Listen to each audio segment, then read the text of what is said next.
Hello, nice to see you on my channel, Hearts and Shadows. Enjoy watching. My name is Christian, and I'm about to tell you something I never thought I'd go through, let alone sit here and talk about. When the woman I thought I'd built my entire life with asked for a divorce one night with no warning or explanation, I was completely blindsided. I had no idea why she wanted to leave. So, even though it broke me into a million pieces, I let her go. But just when I thought I had everything figured out, she showed up again, finally telling me the truth. And let me tell you, the truth was worse than I ever imagined. But before I get into that, let me take you back to how it all started. When I met Lauren, she was everything I had ever wanted. Smart and beautiful. Her kind of energy was rare, and I was drawn to it like a magnet.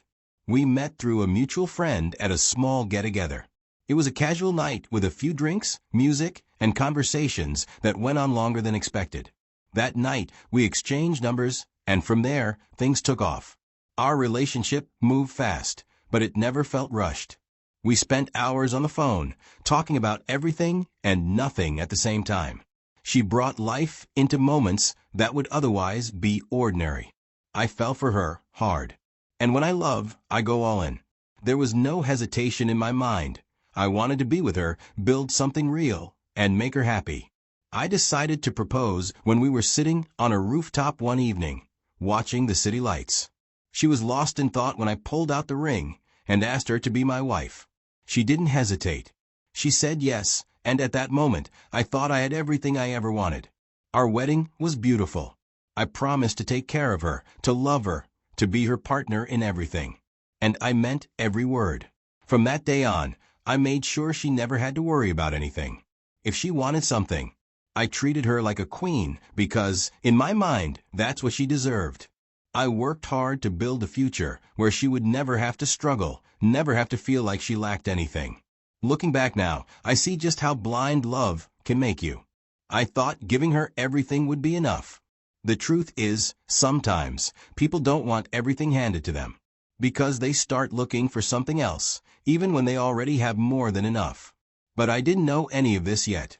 At that point, I was just a man who loved his wife and believed she loved me back the same way. One night, I was sitting on the couch, half watching a documentary on the television while responding to a few work emails on my laptop when Lauren, my wife, walked into the living room, stood right in front of me, and said, "I want a divorce." At first, I thought she was trying to be funny. I actually laughed, thinking she was joking. But she was dead serious. "What?" I asked, sitting up straight. I was completely blindsided. There had been no fights, no shouting matches, nothing that would have warned me this was coming. It didn't make sense. I asked her why. I needed to understand. Had I done something wrong, or had something happened that I wasn't aware of? But she just stood there. "I just want to leave," she said, with no explanation or emotion. I wasn't about to let my marriage end over nothing. So I pushed and begged her to talk to me, to explain what had changed, but she didn't move. People don't just wake up one day and decide to destroy their marriage for no reason. I told her we could fix whatever was wrong and do whatever it took. But she wasn't interested. She had made up her mind. And the more I pressed, the colder she became. Eventually, I realized something painful. If someone is determined to leave, there's nothing you can do to stop them. I don't remember much of what happened after that. But at some point, I stopped begging and questioning. And just like that, the life we had built together, the home, the memories, the future we had planned, was shattered in an instant. When Lauren walked out of my life, my world came crashing down. How do you make sense of something that doesn't make sense? The nights were the hardest. I'd lay in bed, staring at the ceiling, trying to pinpoint the exact second when things started falling apart. Was there a sign I ignored? I couldn't look at relationships the same way anymore. The idea of love and commitment all felt like a scam. Every time I met a woman, all I could think about was how easily she could walk away. It didn't matter how sweet she was. In the back of my mind, there was always that voice whispering, "It's only a matter of time before she leaves too." Marriage was completely off the table. I wasn't going to put myself in a position where I could be blindsided like that again. It wasn't just about protecting my assets, it was about protecting my sanity. I had already lived through the worst-case scenario, and I wasn't about to give someone else the power to do it to me again. If love meant giving someone the ability to destroy me, then I wanted no part of it. I had two choices after the divorce: let the pain consume me or take control of my life. At first, it felt impossible to move forward, but I knew I couldn't stay stuck forever. So, I did the only thing that made sense. I buried myself in work. I picked up extra projects. Work became my escape, a distraction from the emptiness that followed me home every night. The more I focused on my career, the less time I had to dwell on what had happened. At the same time, I knew I couldn't just power through everything on my own. The emotional damage ran deep, and ignoring it wouldn't make it disappear. That's why I gave therapy a shot. Talking about my feelings wasn't something I had ever been comfortable with. But little by little, I started opening up. Therapy helped me untangle those emotions. As the months passed, I started feeling different gradually. I had accepted that some things don't have clean answers, and that was okay. The biggest shift was realizing that I wasn't emotionally vulnerable anymore. The version of me that was scared of being hurt again, of trusting the wrong person, was fading. I wasn't naive, but I also wasn't afraid. My daily routine was simple: work, gym, and home. The gym, in particular, became my escape. I kept myself mostly focused on my own workouts, but over time, I started noticing someone. She was there almost every evening, just like me. At first, it was nothing more than quick nods of acknowledgement and small talk between sets, and before I knew it, we were having full conversations. Her name was Vanessa. Just like me, she had been through her own share of disappointments. We found common ground in that. Neither of us wanted to rush into anything serious, and we made that clear from the start. Marriage wasn't even on the table. I told her about my past, about how I wasn't ready to go through that kind of pain again. She understood, because she had her own reasons for keeping things casual. That understanding was what made things easy between us. We just enjoyed each other's company. 2 years passed like that, and in that time, things got better. I felt in control of my life. With Vanessa, things remained as they were, steady. No one was trying to take a piece of me, my heart, or my finances, and for me, that was enough. At least, until the night everything changed. One evening, I had just gotten back from the gym. But then, out of nowhere, there was a knock at the door. At first, I didn't think much of it. It might be a neighbor or a delivery of what I ordered some days ago online. I walked to the door, unlocked it, and pulled it open. And that's when I saw Lauren, my ex-wife, standing there. For a moment, I just stood there, staring at her, my brain struggling to catch up with what my eyes were seeing. Before I could even ask what she was doing here, she spoke first. "We need to talk." I didn't know how to respond. Part of me wanted to slam the door in her face, because she doesn't get to just show up out of nowhere and demand my time. But another part of me needed to hear what she had to say. Without saying a word, I stepped aside and let her in. She walked past me and into my living room. As soon as she sat down, she broke and started sobbing. I just stood there, watching, waiting. After what felt like an eternity, she finally looked up at me, tears streaming down her face, and said something I never expected to hear. "I was wrong. I should have never left. And I should have told you why." She was struggling even to get the words out. "I owe you the truth."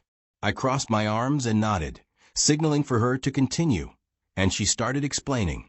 After we got married, I threw myself into my work because I had a plan.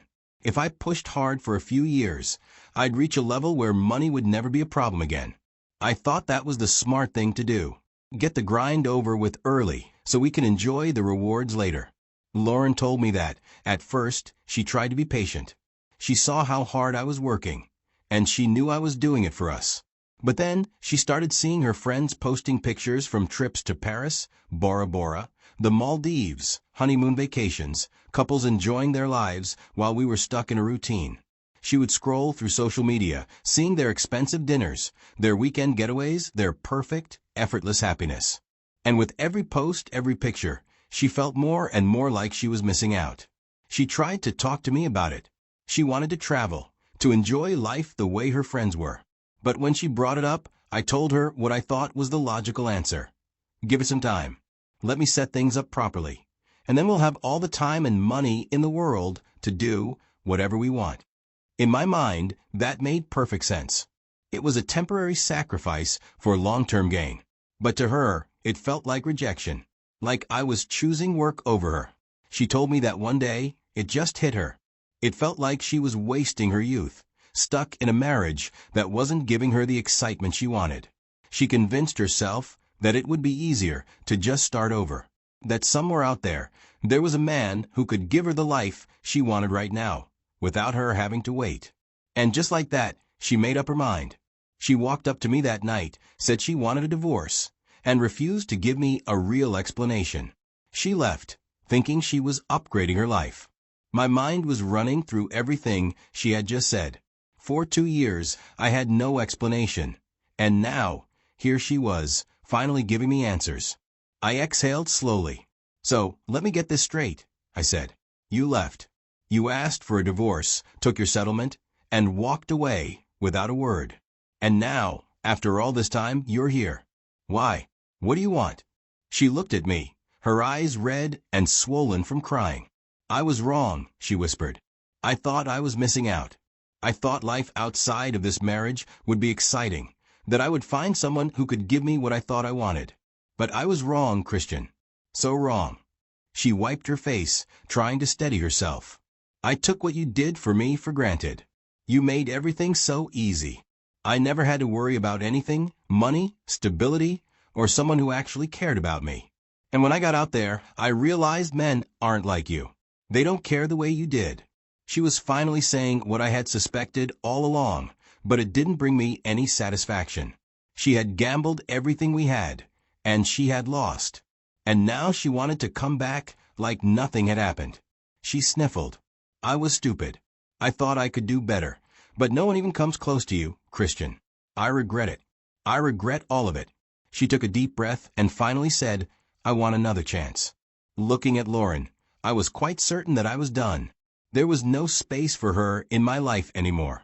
Not after what she did. That door had closed. I kept my voice calm. I told her, as clearly as I could, that she made her choice when she left. She wanted adventure, excitement, something different. She had it. And if she still wanted it, she was welcome to keep chasing it. But it wouldn't be with me. She reached out, trying to explain herself again, but I didn't need to hear any more. I had already heard enough. She begged me to reconsider, said she knew she messed up, that she would do anything to fix it. But what she didn't seem to understand was that some things can't be fixed. Some choices can't be undone. I walked to the door and opened it. The message was clear. This conversation was over. I wasn't trying to be cruel, but I wasn't going to let her manipulate me into feeling guilty for moving on. She had to leave. As she stood up, wiping her face, trying to pull herself together, the moment got even worse for her. Just as she turned toward the door, my girlfriend walked in. It was the most perfect, brutal timing. Lauren stopped in her tracks, looking at the woman who had taken the place she thought she could reclaim. My girlfriend, completely unaware of what was happening, smiled at me. And I did what came naturally. I pulled her in for a hug. That was the moment Lauren understood. There was nothing left for her here. She didn't say anything else. She just walked past us, head down. A few weeks after Lauren showed up at my door, I got a call from Mike. Now, let me be clear, I hadn't spoken to Mike in over a year. We were never best friends, just one of those guys you kept in touch with because you ran in the same circles. So, when his name popped up on my phone, I almost didn't answer. If we weren't close when I was married, why would we suddenly have something to talk about now? But curiosity got the best of me. I picked up. Christian man, he said, his voice carrying that awkward hesitation that told me this wasn't just a friendly check-in. Been a while. Yeah, I replied. What's up? Mike replied. Look, I know this is random, but I ran into Lauren the other day. That caught my attention, because she was suddenly knocking on my door, and days later, someone was calling me about her. Something felt off. Mike continued. She was, well, let's just say she wasn't looking too good. I stayed silent, waiting for him to get to the point. She asked me for money, he finally said. Not just a little either. A couple $100. Said she'd pay me back, but man, she looked desperate. I asked, "She tell you why?" Mike chuckled. "Dude, she didn't have to. It's obvious. She's drowning. After you two split, she got caught up chasing that Instagram lifestyle, partying, traveling, dating guys who just wanted a good time. But none of them stuck around. And now, she's broke, in debt. She even pawned off a bunch of her stuff just to get by." I sat back, processing. This was the life she wanted. She made that choice. And now, she was living the consequences. Mike sighed. "I wasn't sure if I should tell you, but I figured you'd want to know." I exhaled slowly. "I appreciate it, man. But honestly, there's nothing for me to do with that information." There was a pause before Mike spoke again. "Yeah, I figured you'd say that." We wrapped up the call. Days after, I am still reflecting on what happened, how I felt, and what I learned from it. And the truth is, this whole experience taught me some hard but valuable lessons. I want to share them with you because I know someone out there might be dealing with something similar. The first lesson? Patience and gratitude matter. A lot of people throw away something good because they can't wait for better days. Lauren had a husband who loved her and planned for a future where she wouldn't have to worry about anything. But because she didn't get the lifestyle she wanted fast enough, she walked away. I told her to wait, and she left. And this isn't just about relationships. It applies to life in general. If you don't appreciate what you have and give it time to grow, you might lose it, only to realize too late that it was the best thing for you. The second lesson? The grass isn't always greener on the other side. This is one of the biggest lies people tell themselves. They think they'll be happier if they just leave and start over, that there's something or someone better waiting for them, and all they have to do is walk away from what they have now. But what they don't realize is that the better they're looking for might not even exist. That's why I tell people, before you leave what you have, ask yourself, are you truly unhappy or are you just impatient? Because once you cross that bridge, there might be no way back. The third lesson? People who leave you easily aren't meant to stay. This one took me a while to fully accept, but it's true. If someone can walk away from you without a real reason, let them go. I spent months hurting over Lauren, wondering what I did wrong, wondering if I should have fought harder. But looking back now, I see things clearly. She wasn't forced to leave. She wasn't abused, neglected, or mistreated. She just left because she wanted to. And that's all the reason I need to know she was never truly meant to stay. Real love doesn't walk away when things aren't perfect. Real love stays, grows, and fights for what it has. So if someone in your life can leave without a second thought, let them. Don't waste your time trying to convince them to stay. Because the people who truly love you, they won't need convincing. And the final lesson? Self-worth over nostalgia. This one is important because a lot of people get trapped in the past. They hold on to memories and history, thinking that just because they once loved someone, they have to take them back. But here's what I realized. Just because you had good moments with someone doesn't mean they deserve a place in your future. When Lauren came back, I could have let nostalgia cloud my judgment. I could have remembered all the good times and ignored all the pain she caused me. But I knew better. I knew that letting her back in would mean disrespecting myself. And no matter how much history we had, I had to put myself first. And that's something I want all of you to remember. Your self-worth is more important than your past with someone. If they left you once, they'll leave you again. Don't let memories trick you into reopening a door that should stay closed.